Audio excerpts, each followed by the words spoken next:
जय हिंद। हम लोग गॉस लॉ का एप्लीकेशन कर रहे हैं और इसमें फोर्थ एप्लीकेशन करने वाले हैं इस लेक्चर में, जो कि है electrical field of a uniform charged sphere. तो यूनिफॉर्म चार्ज्ड स्फेयर है अपने पास और यूनिफॉर्मली चार्ज है। सपोज कर लेते हैं कि जो इस पर चार्ज दिया गया है वो प्लस क्यू चार्ज है, जो कि इस पूरे स्फेयर पर फैला हुआ है, इस पूरे स्फेयर पर फैला हुआ है। और इस चार्ज स्फेयर की रेडियस अगर हम बात करें तो रेडियस हमारा कैपिटल आर है और इसका सेंटर ओ है। इस चार्ज्ड स्फेयर का ये जो हमारा चार्ज्ड स्फेयर है, इसके चारों ओर स्मॉल आर रेडियस का एक हमने गॉसियन सरफेस ले रखा है। ये गॉसियन सरफेस है, ये क्या है, ये गॉसियन सरफेस है जिसका रेडियस स्मॉल आर है। और इस गॉसियन सरफेस पर एक छोटा सा पॉइंट है जिस पॉइंट का नाम पी है और उसका एरिया कितना है, ds है।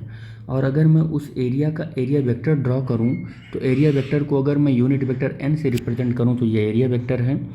और अगर मैं इंटेंसिटी ऑफ इलेक्ट्रिक फील्ड इस पॉइंट पर बात करूं, पी पॉइंट पर, due to this charge sphere, तो यहाँ पर इंटेंसिटी ऑफ इलेक्ट्रिक फील्ड कुछ इस डायरेक्शन में होगा जिसको हम कैपिटल ई से रिप्रेजेंट कर रहे हैं। ठीक है, और इस पर मैंने प्लस क्यू चार्ज दे रखा है।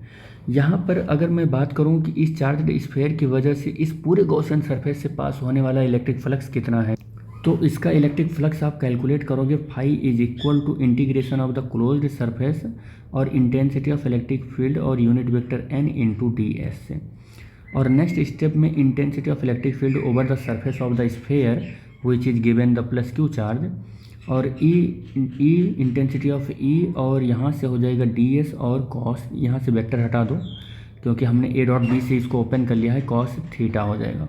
और आप यहाँ इंटेंसिटी ऑफ इलेक्ट्रिक फील्ड और डी एस वेक्टर के बीच का एंगल कैलकुलेट करेंगे तो this is the 0 degree between the angle of intensity of electric field and area vector. तो आप देखोगे कि over integration of the close surface over the close surface E into D S हो जाएगा, और cos यहाँ पर 0 लिखोगे।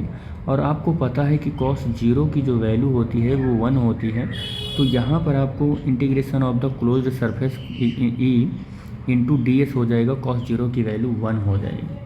और अगर आप इंटेंसिटी ऑफ इलेक्ट्रिक फील्ड को बाहर निकालोगे तो ये सरफेस का जब इंटीग्रेशन हो जाएगा, इस पूरे सरफेस का जब इंटीग्रेशन हो जाएगा तो दिस विल बिकम्स कितना आ जाएगा, यह आ जाएगा 4 पाई और आर स्क्वायर आ जाएगा। कितना आ जाएगा, 4 पाई और आर स्क्वायर आ जाएगा। तो this is the total flux passing through this Gaussian surface due to this charged sphere. तो इस यूनिफॉर्मली चार्ज्ड स्फेयर की वजह से इस गॉसियन सरफेस से पास होने वाला टोटल फ्लक्स है, और इसको हम इक्वेशन नंबर 1 कह दे रहे हैं। इक्वेशन नंबर 1 है। हम अगर गॉस लॉ लगाएं तो गॉस लॉ अगर हम यूज़ करें by using the Gauss law, Gauss law अगर हम लगाएं तो we know that the net electric flux passing through the surface Q upon epsilon naught होता है। This is the equation number 2। और from equation first and second, equation first और second को देखो आप, तो फर्स्ट एंड सेकंड से आप ये देखोगे,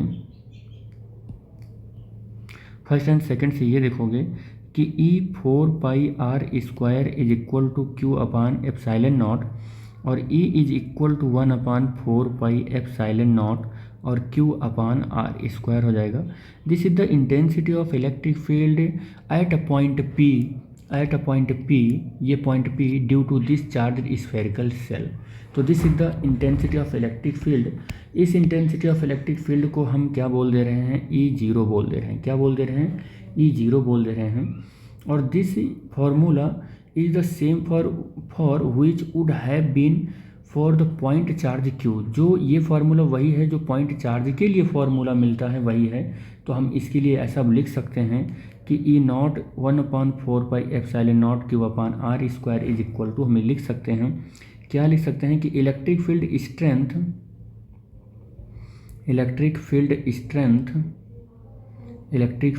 strength at any point outside a charged sphere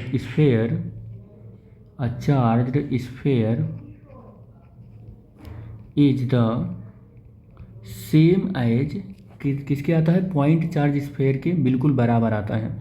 तो same as if the whole charge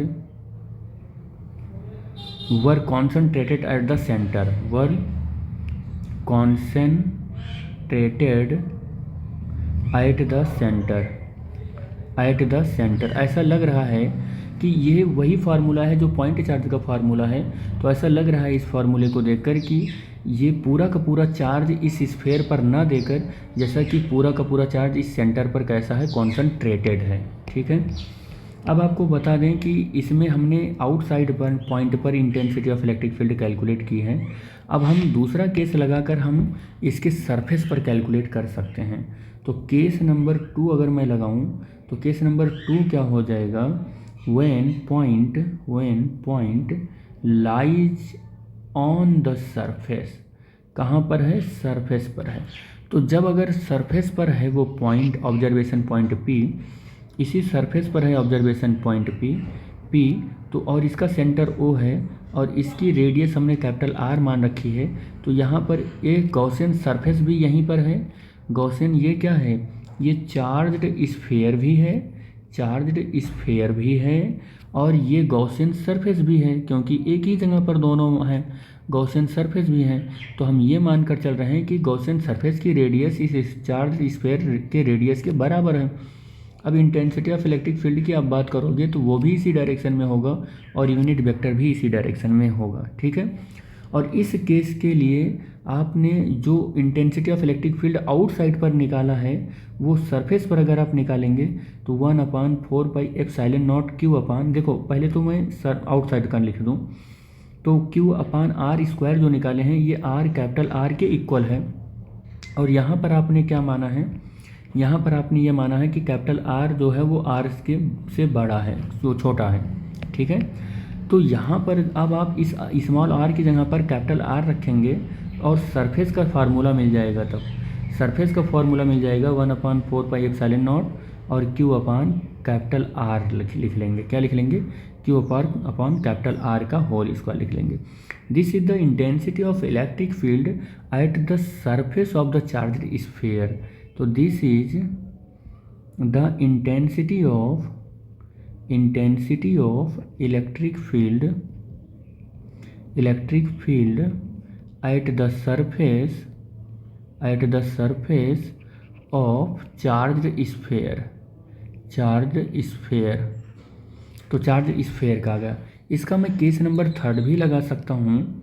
इसका मैं केस नंबर अगर 3 निकालूँ, यानी कि अब की बार गॉसियन सरफेस इस सेल के अंदर होने वाला है, तो मैं यहाँ पर एक स्फेयर बनाता हूँ और स्फेयर का ये सेंटर O है और ये रेडियस कैपिटल R है और इसके अंदर एक गॉसियन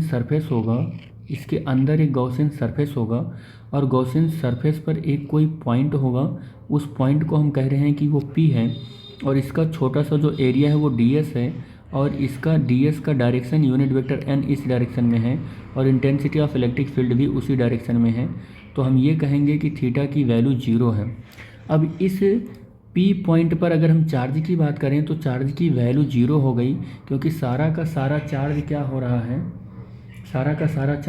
रहा है, हमने इस पर कैसे दे दिया है, सारा चार्ज बाहर दिया है। हाँ, यहाँ पर एक और आपको अजम्पशन लेकर चलना पड़ेगा, अभी उस अजम्पशन के बारे में हम बताएंगे। ठीक है, हमने चार्ज 0 इसलिए मान लिया है अंदर में, क्योंकि यहाँ पर मैं एक कंडीशन लिखने चल रहा हूँ, उस कंडीशन के अकॉर्डिंग ही आप इसको 0 चार्ज मानना। देखो यहाँ पर क्या है कि when point lies inside the sphere, या हम इसको कह रहे हैं इंटरनल पॉइंट। अब इसमें इंटरनल पॉइंट में भी केस छुपा हुआ है और इसमें हम कंडीशन नंबर 1 की बात कर रहे हैं। कैसे कि इफ़ स्फेयर इज कंडक्टिंग है तभी चार्ज 0 होगा, ये भी याद रखना। अगर नॉन कंडक्टिंग है तो चार्ज 0 नहीं होगा, ये याद रखना। क्योंकि ये ऐसा स्फेयर नहीं है कि इसके अंदर में मटेरियल नहीं है, इसके अंदर में भी मटेरियल है, यहाँ पर भी मटेरियल है, यहाँ पर भी मटेरियल है। तो अगर अंदर भी मटेरियल है और तब भी अंदर चार्ज, गॉसियन सरफेस के अंदर चार्ज जीरो है। तो यही इसी केस में हो सकता है जब हमारा स्फीयर कैसा हो, कंडक्टर हो। और जब हमारा स्फीयर कंडक्टर होगा तभी अंदर चार्ज जीरो होगा। और जब अंदर चार्ज जीरो होगा तब अब बताना कि इन साइड में जो इंटेंसिटी ऑफ इलेक्ट्रिक फील्ड होगा 1/4πε0 Q/r² की जगह पर अब स्मॉल r लेना पड़ेगा, क्योंकि हमने गॉसियन सरफेस यहाँ पर ले लिया है, ये स्मॉल r का है, स्मॉल r²। और ये Q जीरो है तो इंटेंसिटी ऑफ इलेक्ट्रिक फील्ड कितना हो जाएगा, जीरो हो जाएगा। और इंटेंसिटी ऑफ इलेक्ट्रिक फील्ड भी जीरो हो जाएगा। और मैं बता दूं कि आपका जो फ्लक्स है E/4πr² जो फ्लक्स होता है, यहाँ पर इंटेंसिटी जीरो आने की वजह से फ्लक्स भी क्या हो गया है, जीरो हो गया है। फ्लक्स भी क्या हो गया है, जीरो हो गया है। लेकिन कब, when if the sphere is conductor, sphere conductor है तब के लिए ये केस है, याद रखना ये। अगर स्फीयर अपना नॉन कंडक्टर है तो क्या होगा। अच्छा, इसके लिए नोट पॉइंट भी लिख ही लो, इसके लिए नोट पॉइंट लिख लो कि हेंस, ये मैं लिख दे रहा हूँ यहाँ पर, hence the electric field inside a charged conducting sphere is zero. आप ऐसे लिख लो बस। अब हम इसके लिए इसका केस नंबर 3 का एक पॉइंट हो गया। दूसरा पॉइंट क्या मैं लिखने चल रहा हूँ, सेकंड पॉइंट ये है कि इफ़ स्फीयर इज, बताओ ये अगर कंडक्टर है तो क्या हो सकता है अब स्फीयर, अब ये हो सकता है नॉन कंडक्टिंग हो सकता है। क्या हो सकता है, नॉन कंडक्टिंग हो सकता है। अगर नॉन कंडक्टिंग हो गया तो अंदर में अब चार्ज होगा, अंदर में क्या होगा, अब चार्ज होगा। अब अंदर में अगर चार्ज होगा तो याद रखना कि अंदर में जो कौन सा चार्ज डेंसिटी ले सकते हो, जब अंदर में मटेरियल है, अंदर में चार्ज है, तो यहाँ पर जो चार्ज डेंसिटी लेने वाले हो वो चार्ज डेंसिटी आपका वॉल्यूम चार्ज डेंसिटी हो जाएगा। तो वॉल्यूम चार्ज डेंसिटी आप लोगे तो वॉल्यूम चार्ज डेंसिटी क्या होता है बेटे, वॉल्यूम चार्ज डेंसिटी ρ=Q/V होता है। और इस स्फीयर का आपको क्या रखना होगा, जिस पर आपने चार्ज दे रखा है Q/4/3πR³ भी चलेगा, और Q' देखना ध्यान से 4/3πr³ रखना होगा, ये रखना होगा। और इन दोनों से आप इक्वेट करके क्या रिलेशन निकाल पाओगे, Q/4/3πR³ Q'/4/3πr³।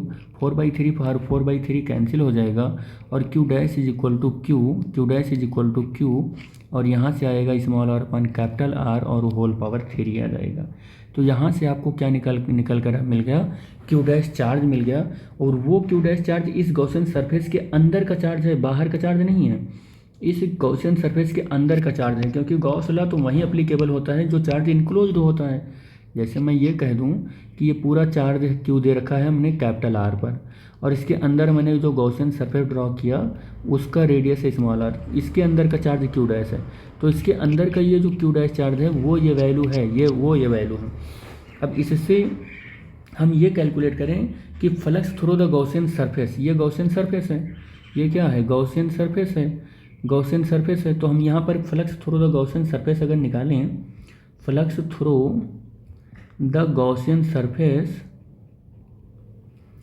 सरफेस अगर मैं कैलकुलेट करूं तो φ क्या मिलेगा, Q'/ε0 मिलेगा। और Q' की वैल्यू अभी कैलकुलेट किया मैंने, Q/r/R का whole Q/ε0। This is the equation number, ये कोई एक इक्वेशन मान लो, कोई एक इक्वेशन मान लो। आगे यहाँ पर कोई इक्वेशन मैंने माना नहीं, तो यहाँ पर कोई एक इक्वेशन मान लेते हैं। मान लो इक्वेशन नंबर ए मान लो, इसको इक्वेशन नंबर ए मान लो। अब इंटेंसिटी ऑफ इलेक्ट्रिक फील्ड के वो फ्लक्स से निकालो, यहाँ पर फ्लक्स निकालो गॉसियन सरफेस पर। तो यहाँ पर फ्लक्स निकालोगे तो इसका इंटीग्रेशन हो जाएगा φ और n unit vector n ds हो जाएगा। और यहाँ पर कितना हो जाएगा, E और ds और cos 0 डिग्री हो जाएगा, क्योंकि ये सब की सब चाहे यूनिट वेक्टर n ले लो चाहे इंटेंसिटी ऑफ इलेक्ट्रिक फील्ड ले लो, ये θ=0 अभी भी रहने वाला है, क्योंकि आपको पता है कि unit vector n perpendicular to the surface होता है।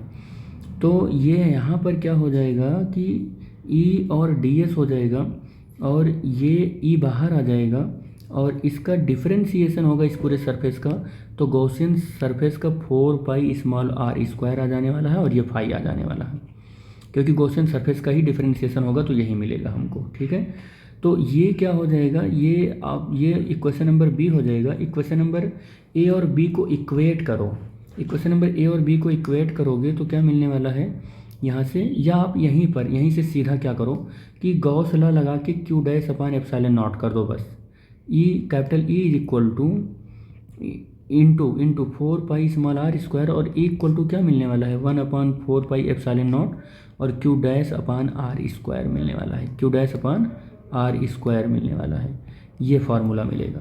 अब आप चाहो तो क्या करो कि क्यू डैश की वैल्यू रख दो, क्योंकि क्यू डैश ये आपने कैलकुलेट कर रखा है, ये कैलकुलेट कर रखा है क्यू डैश। चाहो तो ये वैल्यू रख लो, चाहो तो ये फ्लक्स, जो मर्जी आप वो कैलकुलेट कर सकते हो, डोंट वरी। तो ई इज इक्वल टू मैं डायरेक्ट यहीं पर कैलकुलेट करके रख दे रहा हूँ एप्सिलॉन नॉट, और क्यू डैश की वैल्यू हमने कैलकुलेट की है Q upon small R upon capital R का whole cube upon small R square. अब इसको मैं अगर सही से लिखूँगा थोड़ा सा तो 1/4 पाई एप्सिलॉन नॉट और cube upon capital R cube into R square, और आप देखेंगे कि यहाँ से क्यूब से ये आर स्क्वायर कैंसिल हो जाएगा और आपको क्या मिलने वाला है, intensity of electric field 1/4 pi epsilon not और into Q small R upon capital R cube मिलेगा। इसका मतलब ये हुआ कि intensity of electric field directly proportional to small R मिला। क्या मिला, स्मॉल आर मिला, यहाँ पर स्मॉल आर मिला। और ये देखें ये कहाँ पर मिल रहा है, जब नॉन कंडक्टिंग स्फीयर है इन साइड में मिल रहा है, और जब हमारा कंडक्टिंग स्फीयर था तो अंदर में इंटेंसिटी ऑफ इलेक्ट्रिक फील्ड क्या मिल रहा था, 0 मिल रहा था। ध्यान देना इन सब बातों पर। और देखो जब हमारा केस नंबर 2 था, और चाहे जो भी केस रहता, चाहे कंडक्टिंग रहता चाहे नॉन कंडक्टिंग रहता, तो ये इंटेंसिटी ऑफ इलेक्ट्रिक फील्ड यहाँ पर अप्रॉक्सीमेटली कांस्टेंट मिलता है सरफेस पर। यहाँ पर कैसे मिलता है, intensity of electric field 1/r square के मिलता है। तो अगर मैं इसका ग्राफ बनाऊँ, तो ग्राफ कैसे बनेगा बताओ। इसका ग्राफ कैसे बनेगा कि इधर मैं इंटेंसिटी ऑफ इलेक्ट्रिक फील्ड लूँ और इधर मैं डिस्टेंस लूँ, ये डिस्टेंस लूँ r, और इधर इंटेंसिटी ऑफ इलेक्ट्रिक फील्ड लूँ, तो मैं देखूँगा कि radius small r equal to capital R तक इंटेंसिटी ऑफ इलेक्ट्रिक फील्ड कुछ इस तरीके से होता है।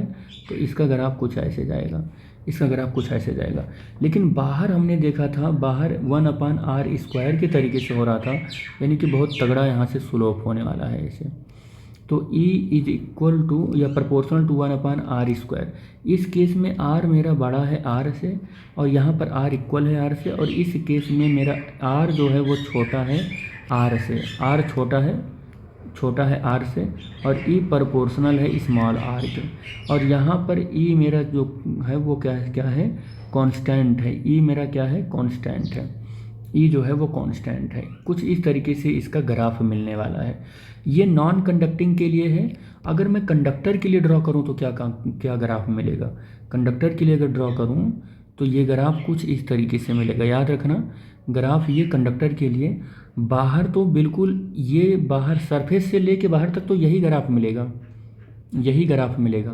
सरफेस से बाहर तो यही ग्राफ मिलेगा। E proportional 1/r square. ये नॉन कंडक्टिंग स्फीयर के लिए है, नॉन